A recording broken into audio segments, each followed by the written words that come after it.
Hello everyone, welcome to Toppers Work. इस video में हम third and fourth Anglo Mysore war देखेंगे। First and second Anglo Mysore war पर मैं वीडियो ऑलरेडी बना चुकी हूँ, वो आपको टॉपर्स वर्क की प्लेलिस्ट पर मिल जाएंगे, तो उसे आप वहाँ से ज़रूर देख लें। सो फ्रेंड्स, सबसे पहले हम देखते हैं कि इस टॉपिक पर क्वेश्चन कैसे पूछे जाते हैं अक्सर एग्ज़ामों में। तो पहला तो आपको शॉर्ट नोट आ जाता है कई बार हैदर अली पे या फिर श्रीरंगपट्टनम की ट्रीटी पर, ठीक है। एंड सेकेंडली इस पे क्वेश्चन आते हैं कि ब्रिटिश का एक्सपेंशन आपसे पूछ लिया जाता है साउथ इंडिया में, स्पेशली मराठा और मैसूर के रीजन में, एंड वो लोग अपना राज्य क्यों नहीं बचा पाते हैं। सो फ्रेंड्स, जैसा कि मैंने अपने पिछले वीडियो में बताया था, ये वीडियो मैं स्पेशली आदर्स के कमेंट करने पर बना रही हूँ। तो अगर आपकी भी कोई क्वेरी है फ्रेंड्स, आपको भी किसी टॉपिक पर नोट्स चाहिए या प्रीवियस या क्वेश्चन पेपर चाहिए, तो हमें कमेंट करके ज़रूर बताएं। सो हम स्टार्ट करते हैं। तो इंट्रोडक्टरी पार्ट हमने इसके पहले वाली वीडियो में मैंने बोल दिया था, आप उसे वहाँ से नोट कर लेना, इंट्रोडक्शन इस टॉपिक का। तो थर्ड एंग्लो मैसूर वॉर ये चलता है आपका 1790 से 1792 तक, ठीक है। ये 2 साल ही चला, 1790 से 1792 तक चला। पर यार ये वॉर हुआ क्यों, रीज़न क्या था? तो जैसा कि हमें पता है कि सेकंड जो एंग्लो मैसूर वॉर के बाद ट्रीटी ऑफ मैंगलोर हुआ था, और ट्रीटी ऑफ मैंगलोर से तो सारा सेटलमेंट तो हो ही गया था, जो भी डिस्प्यूट थे सेटलमेंट तो हो गया था यार। पर फिर से क्यों भिड़ गए ये दोनों? तो अगर आप मैप में देखो तो कोचीन के नीचे ट्रैवनकोर है, ठीक है। और जो कोचीन था ना, वो फ्यूडिटरी स्टेट था मैसूर का, यानी एक तरह से आपको हो तो मैसूर का ही पार्ट था सिंपल लैंग्वेज में, ठीक है। तो ट्रैवनकोर को ना डर लग रहा था कि कभी भी मैसूर उस पर अटैक ना कर दे, क्योंकि मैसूर पूरा एक्सपेंड कर रहा था, तो उसे डर लग रहा था। तो ट्रैवनकोर के जो राजा थे वो ना बाउंड्री करवाना शुरू कर देते हैं, ठीक है, कि कोचीन और ट्रैवनकोर इन दोनों की जो बॉर्डर है उस पर ना मैं पूरा बाउंड्री बनवा देता हूँ, ठीक है। पूरा जो ट्रैवनकोर उसको मैं फोर्टिफाई कर लेता हूँ, मैं उसको बाउंड्री डलवा देता हूँ। और इस प्रोसेस में ट्रैवनकोर के जो राजा है वो कोचीन का भी ना कुछ कुछ हिस्सा, मतलब होता है ना, अपने अंदर कर लेते हैं बाउंड्री, उधर से भी मतलब थोड़ा ज़्यादा एरिया बढ़ाकर और बाउंड्री करवा लेते हैं। तो टीपू तो गुस्से से पूरा लाल कि मेरा एरिया क्यों लिया, क्यों घुसा मेरे एरिया में, चुपचाप अपने एरिया में बाउंड्री करवाना, मेरे में क्यों घुसा। तो अब टीपू पूरा गुस्सा है ना। टीपू ने कहा इंसाफ हम करेंगे, और फिर टीपू अटैक कर देते हैं ट्रैवनकोर पर ट्रैवनकोर ने भी कच्ची गोलियां नहीं खेली थी। ब्रिटिशर्स से ये साइड बाय साइड अलाई कर रखा था, और फिर क्या था, हो जाता है, लड़ाई तो होता है। और ट्रैवनकोर के साइड से ब्रिटिशर्स भी लड़ रहे थे क्योंकि वो उसके अलाई थे, है ना। तो कॉर्नवालिस जो थे, लॉर्ड कॉर्नवालिस, वो उस वॉर को लीड करते हैं, और ट्रैवनकोर की टीम में है ब्रिटिश ईस्ट इंडिया कंपनी, ठीक, ये तो है ही, साथ में मराठा भी है और हैदराबाद भी है, यानी ये 4 लोग एक साइड है ना। ट्रैवनकोर की टीम में British east India company, Maratha and Hyderabad, और दूसरे टीम में मैसूर जो है वो अकेले पड़ जाते हैं। तीनों मिलकर फिर काउंटर अटैक करते हैं मैसूर की कैपिटल सेरिंगपट्टनम पर अब चूंकि इधर 4 है, उधर वे एक अकेला, तो टीपू ज़्यादा टाइम ना टिक नहीं पाते उनके सामने, और फाइनली सरेंडर कर देते हैं। तो एज़ यूजुअल वॉर के बाद पीस ट्रीटी साइन होती है ना। तो इस वॉर के बाद भी एक पीस ट्रीटी साइन होती है, और जिसका नाम था ट्रीटी ऑफ सेरिंगपट्टनम, ठीक है, जो कि 1792 में होता है। और सेरिंगपट्टनम जो था ना फ्रेंड्स, वो मैसूर का कैपिटल था। तो अगर इस पे अटैक हो जाता है, कैपिटल पे अटैक हो जा रहा है, तो आप समझ सकते हो कि राजा किस हद तक बेबस हो गया है ना, कि उसकी कैपिटल तक लोग पहुंच गए। सो इस ट्रीटी के अकॉर्डिंग टीपू को अपनी आधी टेरिटरी देनी पड़ती है, ठीक है, और साथ में वॉर इंडेमनिटी भी भरनी पड़ती है। मतलब कि उन लोगों का जो भी खर्चा पानी हुआ ना, वो सब भरने वाले हैं टीपू, ठीक है। जितने भी उनका गोला बारूद, जो पैसे खर्च हुए, सारा जो लॉस हुआ वो सब जो है टीपू भरेंगे, हारने वाली टीम भरेगी, ठीक है। और साथ ही साथ और भी बहुत सारे पैसे वैसे देने ही पड़े, और अपनी आधी टेरिटरी भी देनी पड़ी। सो फ्रेंड्स, हमारे चैनल पे हिस्ट्री के बहुत सारे question paper and notes upload है ऑलरेडी, तो आप प्लेलिस्ट को चेक ज़रूर करें, और हमारे साथ जुड़े रहने के लिए सब्सक्राइब भी ज़रूर करें। बिकॉज़ ये चैनल स्पेशली हिस्ट्री के स्टूडेंट्स यानी कि आप लोगों के लिए ही स्टार्ट किया गया है।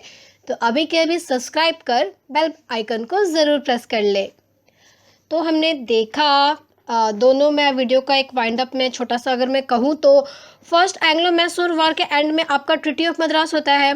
सेकंड एंग्लो मैसूर वॉर जब ख़त्म होता है तो उसके लास्ट में ट्रीटी ऑफ मैंगलोर होता है। और जब थर्ड एंग्लो मैसूर वॉर ख़त्म होता है तो उसके लास्ट में ट्रीटी ऑफ सेरिंगपट्टनम होता है। पर अभी यहाँ कहानी ख़त्म नहीं हुई, अभी भी एक लड़ाई बाकी है मेरे दोस्त।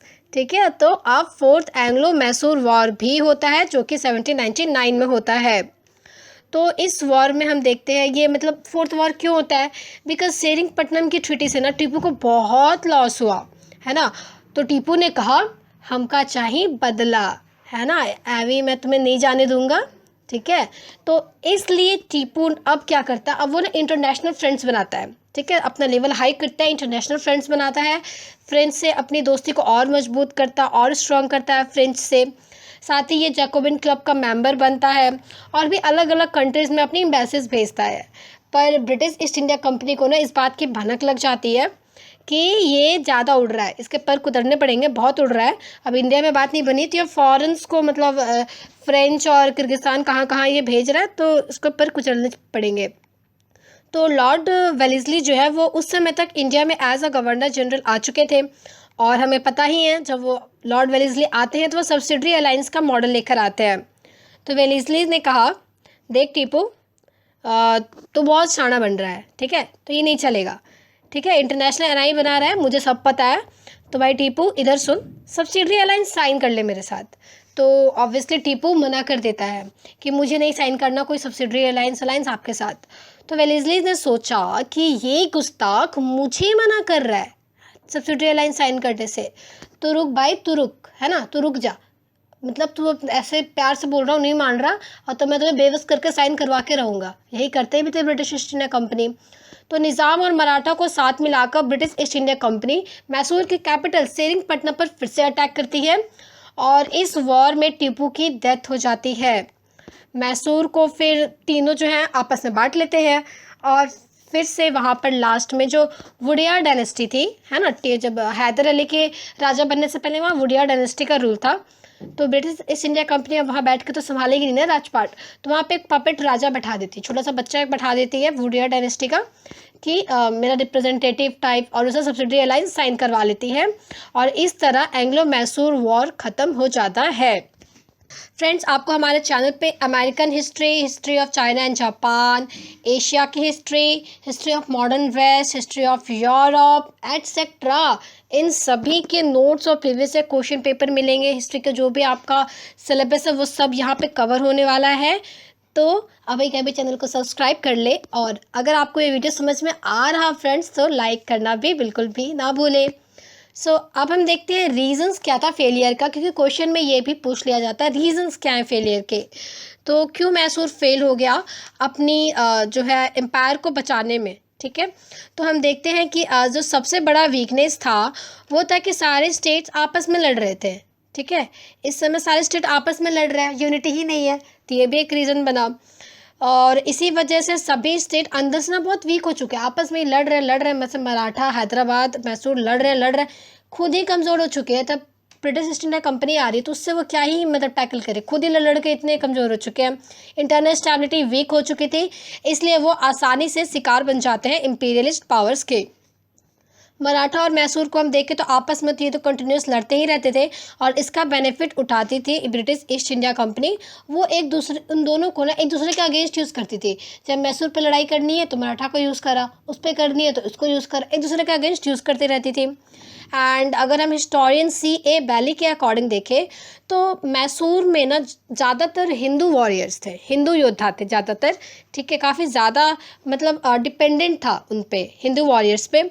पर मैसूर को इस्लामिक स्टेट बनाने का जो टीपू का पॉलिसी था ना वही इसको ले डूबा। ज़्यादातर हिंदू वॉरियर हैं और C.A. बैली के अकॉर्डिंग टीपू जो है वो मैसूर को एक मुस्लिम स्टेट बनाना चाहते थे, तो इनका ये जो पॉलिसी था ना ये उनको ले डूबा। ब्रिटिश कॉलोनिस्ट हिस्टोरियन तो अपना अलग ही राग अलाप रहे थे, वो तो अलग ही सफाई देने में लगे हैं। वो बोल रहे हैं कि देखो यहाँ पे वुडिया डायनेस्टी का रूल था मैसूर पर, तो हम अंग्रेज तो बस जो है इंसाफ कर रहे थे, वुडिया डायनेस्टी को उसके राज्य वापस दिला रहे थे, पावर रिस्टोर कर रहे थे, और हमें कोई लेना देना नहीं है। तो इसे ही कहते हैं सफाई देना, अपना पल्ला झाड़ना। लेकिन इससे क्या ही होगा, है ना, सच्चाई क्या है सबको पता है।